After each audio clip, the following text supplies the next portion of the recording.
레미제라블. 빅토르 위고.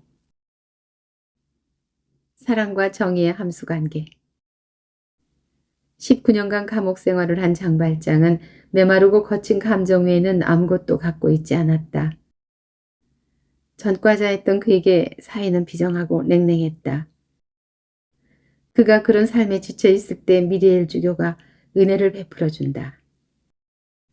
그는 그 은혜를 잊지 않고 평생을 정직과 사랑을 지키며 가난한 사람들을 위해 온 생애를 헌신한다. 초등학생 때였던가 정확한 기억은 없지만 그 무렵 읽었던 장발장 이야기는 때묻지 않았던 나의 어린 마음에 사람은 어떻게 살아야 하는가 하는 물음을 가지고 깊은 생각에 잠기게 했던 이야기였다.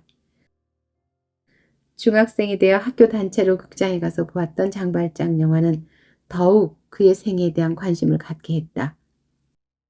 그 후 내 마음에는 장발장은 빵, 감옥, 은초대, 극적인 변화, 고통받는 사람들을 위한 삶, 이런 공식으로 남아있게 되었고 삶 속에서 일어나는 크고 작은 사건에 부딪힐 때마다 장발장의 변화 그리고 고통받는 사람들을 위한 헌신의 삶을 떠올리게 되곤 했다. 그는 내가 닮고 싶은 훌륭한 인생의 롤모델이었다.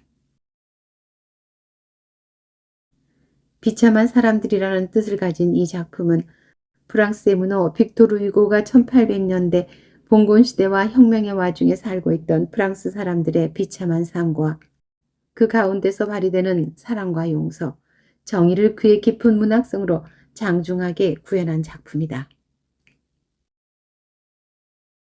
빅토르 위고는 1802년에 나폴레옹군의 장교였던 아버지와 왕가를 존중하는 어머니 사이에서 막내 아들로 태어났다. 이때는 18세기 말엽 프랑스 혁명 이후 극도로 사회가 혼란할 때 샛별같이 나타났던 나폴레옹이 잠시 프랑스를 사회 혼란에서 구하고 유럽 지역의 그 유세를 떨치다가 워털루 전투에서 패하여 세인트 헬레나 섬에서 운명한 후였다. 그 후 프랑스는 옛날의 왕조가 복구되어 잠시 왕정이 실시되었으나 한번 자유의 맛을 본 국민들이 옛날 봉건 시대로 돌아가는 것을 용납하지 않고 다시 혁명을 일으켜 국민의 왕이라는 루이 필립을 왕으로 세웠다. 그러나 이후에 혁명이 다시 일어났고 이 틈을 타서 나폴레옹의 조카가 스스로 황제 노릇을 했다. 빅토르 유고는 이런 어지러운 혁명 시기에 태어나 그 격변 속에 뛰어들어 민중들 편에서 그들과 함께 호흡하며 살았던 사람이었다.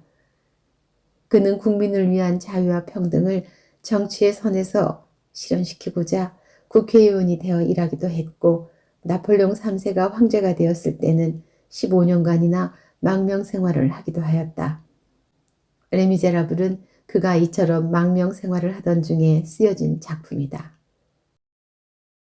자유, 평등, 박애는 빅토르 위고의 평생을 지배하고 그를 이끌어갔던 한 목표였다. 가난하고 핍박받는 사람들에 대한 애정은 그로 하여금 그들 편에서 그들을 위하여 일하게 했다. 그는 그들을 위해 시와 소설을 썼다. 이름도 없는 사람들, 사회의 불평등과 냉대 속에서 더욱 나빠질 수밖에 없는 사람들, 그들의 영혼을 구하고 사유를 밝게 하는 길은 오직 그들을 이해하고 사랑을 주며 무엇보다도 그들을 한 떳떳한 인간으로 대해야 하는 길밖에 없다는 것을 그는 역설하였다. 그는 작품 속에서 이런 말을 한다. 사회가 나쁘면 사람은 도둑질을 한다. 형무소가 또 지독한 곳이어서 그곳을 다녀온 사람들은 이번에는 살인자가 된다. 라고. 레미제라블의 주인공 장발장은 청년 시절 과부가 된 누이의 아이들에게 먹을 것을 주기 위하여 한 덩어리의 빵을 훔치려다가 체포되어 5년의 징역형을 받는다. 그는 자신이 없으면 굶을 수밖에 없는 아이들을 위해 몇 번 탈주하다가 붙잡혀 그때마다 가중되는 옥살이를 더하게 되어 결국은 19년이라는 긴 세월을 감옥살이를 하고야 석방된다.